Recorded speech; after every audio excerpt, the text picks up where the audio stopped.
आज हम breast surgery के बारे में बात करेंगे। एक महिला अपने जीवन चक्र के एक चरण में पहले बेटी, फिर पत्नी और फिर माँ बनती है। हर एक चरण में ब्रेस्ट का अपना महत्व होता है। खुद को आकर्षक दिखाने या अपनी व्यक्तित्व को उभारने में ब्रेस्ट की भूमिका अत्यंत महत्वपूर्ण है। हमारे पास ब्रेस्ट या स्तन से जुड़ी कई तरह की समस्याओं को लेकर महिलाएं आती हैं। उनमें से एक समस्या यह है कि ब्रेस्ट शायद उनके शरीर के अनुपात में असामान्य रूप से बहुत बड़ा होता है। यह किशोरावस्था में हो सकता है या बच्चे को दूध पिलाने के बाद भी हो सकता है और इसकी वजह से वे कई शारीरिक समस्याओं से जूझती हैं। उन्हें चलने फिरने में दिक्कत होती है, एक्सरसाइज करने में परेशानी होती है या मनचाहे साइज के कपड़े पहनने में समस्या होती है। ऐसे ब्रेस्ट की सर्जरी को जो इस तरह की समस्याओं के कारण की जाती है उसे कहा जाता है ब्रेस्ट रिडक्शन सर्जरी, जिसे रिडक्शन नामक प्लास्टिक सर्जरी भी कहा जाता है। इसमें मरीज के ब्रेस्ट को उनकी इच्छित साइज के अनुसार आकार दिया जाता है। इसमें सिर्फ वॉल्यूम कम नहीं किया जाता बल्कि ब्रेस्ट को छोटा करने के साथ साथ एरियोला, जो नीचे की ओर झुक गया था, उसे भी ऊपर उठा दिया जाता है। इसके परिणाम स्वरूप मरीज को एक अच्छा प्रक्षिप्त प्रोजेक्टेड ब्रेस्ट मिलता है। जैसा कि आमतौर पर किशोरियों में देखा जाता है वैसा ही ब्रेस्ट हम दे सकते हैं।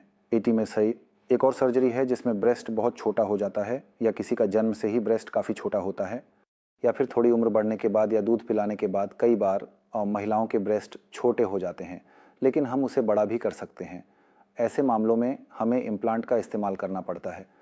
कई बार हम डर के कारण फैट ग्राफ्टिंग करके भी ये कर सकते हैं, लेकिन इम्प्लांट से ही सबसे अच्छा परिणाम मिलता है।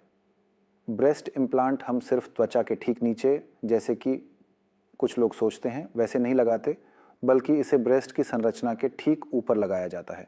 उसके नीचे अगर देखें तो वहाँ सिर्फ मांसपेशी होती है, पूरी मांसपेशी। हम उसी पूरी मांसपेशी के नीचे ब्रेस्ट इम्प्लांट लगाते हैं। जब इम्प्लांट मांसपेशी के नीचे लगाया जाता है तो ब्रेस्ट का फीलिंग ऐसा होता है कि सिर्फ ब्रेस्ट फीडिंग ही संभव होती है। यहाँ अगर आप हाथ लगाएंगे तो इम्प्लांट को महसूस नहीं कर पाएंगे। एक और समस्या लेकर हमारे पास मरीज आते हैं कि उम्र बढ़ने या बच्चे के बाद ब्रेस्ट लटक जाता है और शायद उनका वॉल्यूम तो सही रहता है लेकिन ब्रेस्ट लटक जाता है। ऐसे मामलों में हम ब्रेस्ट लिफ्ट ऑपरेशन करते हैं। सबसे अच्छा ऑपरेशन ये है कि यहाँ से ब्रेस्ट से किसी भी तरह की चर्बी नहीं निकाली जाती या यहाँ कोई विशेष प्रक्रिया नहीं की जाती। तो जो किया जाता है वह यह है कि जो ब्रेस्ट लटक गया है उसे ऊपर उठा दिया जाता है, बल्कि उसे उस जगह पर लाया जाता है जहाँ उसे होना चाहिए।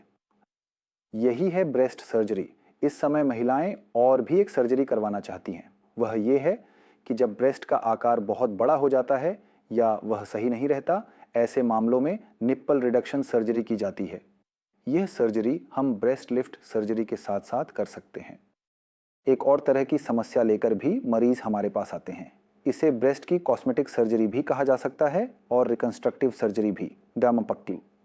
यह तब होता है जब हिस्सी ब्रेस्ट को कैंसर के कारण किसी सर्जरी के माध्यम से हटा दिया गया हो। मोरसेसी, ऐसे मामलों में हम एक नया ब्रेस्ट बना देते हैं। यह इम्प्लांट के जरिए किया जा सकता है, ईट या फिर शरीर के किसी अन्य हिस्से से मांसपेशी लेकर भी किया जा सकता है।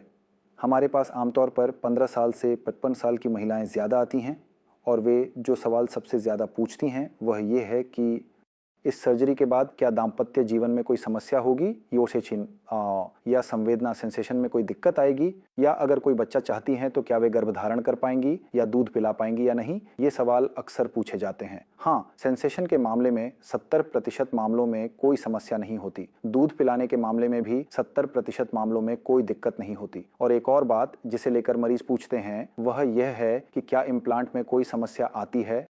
नहीं, इम्प्लांट में भी ऐसी कोई समस्या नहीं है, कुछ ही तोंत। देखिए, बॉलीवुड के कई अभिनेता अभिनेत्रियां भी ये सर्जरी करवाते हैं। वे ये सर्जरी इसलिए करवाते हैं क्योंकि वे ग्लैमर इंडस्ट्री में काम करते हैं और इम्प्लांट को लेकर कई तरह की गलतफहमियां फैली हुई हैं। सोशल मीडिया पर भी अफवाहें उड़ती हैं कि इससे कैंसर हो सकता है, लेकिन इसका कैंसर से बुनियादी तौर पर कोई संबंध नहीं है। हाँ, एक बात है, अगर किसी कारणवश आपके सीने पर चोट लगती है तो उस स्थिति में इम्प्लांट अपनी जगह से हट सकता है या उसमें लीक हो सकता है। और हाँ, लगभग 6-7 साल बाद कुछ मामलों में अपने आप भी लीक हो सकता है। और एक और समस्या होती है 7, 8 तो 9 साल बाद कैप्सुलर कॉन्ट्रैक्चर नाम की एक समस्या, जिसमें इम्प्लांट के चारों ओर जो कैप्सूल बनता है वह कई बार सिकुड़ जाता है। ऐसे में हम बस उसे थोड़ा काट कर बड़ा कर देते हैं तो समस्या हल हो जाती है नूनूत।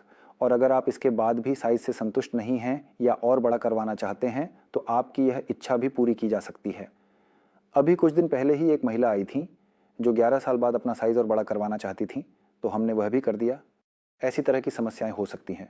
इसके अलावा कोई बहुत गंभीर समस्या आमतौर पर नहीं होती। संक्रमण या अन्य कोई समस्या तो किसी भी सर्जरी में हो सकती है, लेकिन मेरी अपनी अनुभव में जितनी भी सर्जरी मैंने की है उनमें ऐसी कोई समस्या नहीं हुई है।